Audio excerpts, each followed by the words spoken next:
আসসালামু আলাইকুম। প্রিয় বিজ্ঞ বাংলাদেশ সুপ্রিম কোর্টের বারের আইনজীবীবৃন্দ, আপনারা অবগত আছেন যে আমাদের মাননীয় বিচারপতি তারা নির্দিষ্ট বেতন পাবেন, কাজ যতটুকুই করুন না কেন, কিন্তু ভ্যাকেশনে ক্রিমিনাল বেঞ্চ অত্যন্ত কম ছিল, যে কারণে এই বারের সিনিয়র আইনজীবী এবং অন্যান্য আইনজীবী জুনিয়র আইনজীবীদের কথা মাথায় রেখে সেই বিজ্ঞ বিচারপতিবৃন্দরা 9টা পর্যন্ত মামলা ডিসপোজ অফ করেছে এবং প্রত্যেকটা আইনজীবীর জন্য একটি করে মামলা করার চেষ্টা করেছে। বিজ্ঞ বন্ধুগণ, যেসব মামলা এফআইআর নাম নাই, যারা সাসপেক্টেড আসামি, তাদের কোনো এলিগেশন নাই, তাদেরকে মহামান্য সুপ্রিম কোর্ট পর্যন্ত আসতে হয়েছে। এটাই জাতির জন্য একটা কলঙ্ক।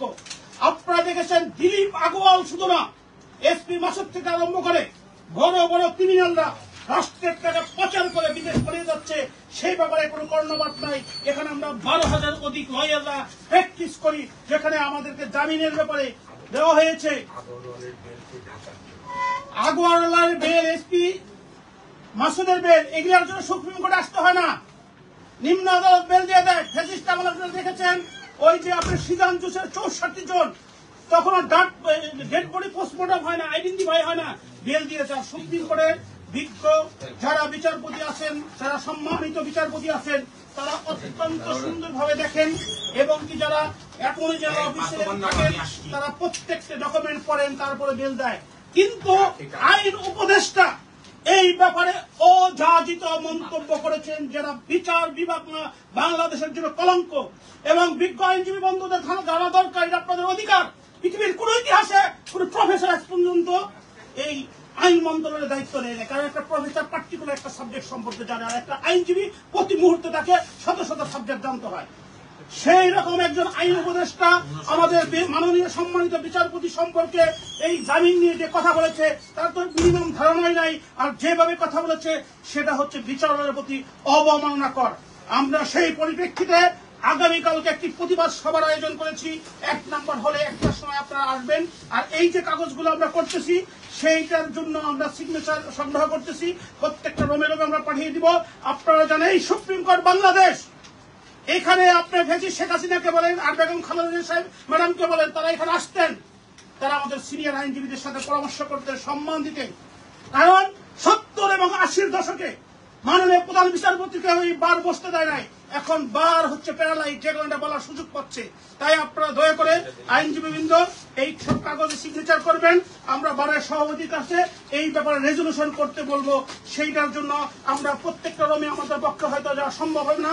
আপনারা দয়া করে 2005 NH দোতলা আপনারা স্বাক্ষর করবেন। যদি কেউ না পেয়ে থাকেন, আমি চেষ্টা করব আপনাদের প্রত্যেক দরগোড়ায় যাইতে।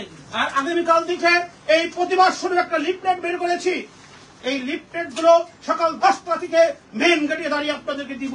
আপনারা যদি এই ব্যাপারে সার্বিক সহযোগিতা না করেন, আপনাদের চেয়ে অকৃতজ্ঞ পৃথিবীতে আর কেউ নাই। আপনারা আইনজীবীদের পক্ষ থেকে মাননীয় বিচারপতিরা 9টা পর্যন্ত মামলা ডিসপোজ অফ করেছে। আজকে অন্যায় ভাবে, অসাংবিধানিক ভাবে তাদেরকে সহজ করা হয়েছে, যেটা বিচারের সবচেয়ে কলঙ্কর দায়। আপনারা প্রতিবাদ যদি না করেন, এই জন্য আপনারা অকৃতজ্ঞ থাকবেন। কারণ মাননীয় বিচারপতিরা 9টা পর্যন্ত 5টা পর্যন্ত বসে থেকে ডিসপোজ করেছেন। অ্যাটর্নি জেনারেল আমাদের বিজ্ঞ বন্ধুরা বসে সহযোগিতা করেছেন, এতে তারা এক্সট্রা কোনো বেনিফিট পান নাই, তারা কোনো তারা একটা প্রশংসা দাবি রেখে। আজকের এই সময় যদি আপনারা প্রতিবাদ করেন, আজকে যদি এই সময় আপনারা এই প্রতিবাদের মধ্যে স্বাক্ষর হন, মাননীয় বিচারপতিগণ তারা একটা আশ্রয়স্থল খুঁজে পাবে যে আমরা যদি কাজ করি, আমাদের বার আমাদের সাথে আছে। আমরা ধন্যবাদ জানাই অ্যাটর্নি জেনারেল অফিসার, আমাদের বিজ্ঞ বন্ধু ডিএজি সকলকেই।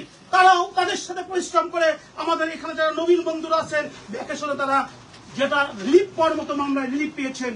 এই জন্য আপনারা দয়া করে সোচ্চার হবেন, কারণ যেখানে বড় বড় 500 কোটি 600 কোটি টাকার মামলা একটা বেলের জন্য, সেটার জন্য এই হাইকোর্টে আসে না, ওই দিলীপ আগরওয়ালের মতো ওখানে ম্যানেজ হয়ে যায়। এই জন্য দিস ইজ দ্য টাইম, আপনারা সহযোগিতা করবেন। সকলের সাথে দেখা হবে, আসি আপনাদের সাথে। সবাই ভালো থাকেন, আসসালামু আলাইকুম।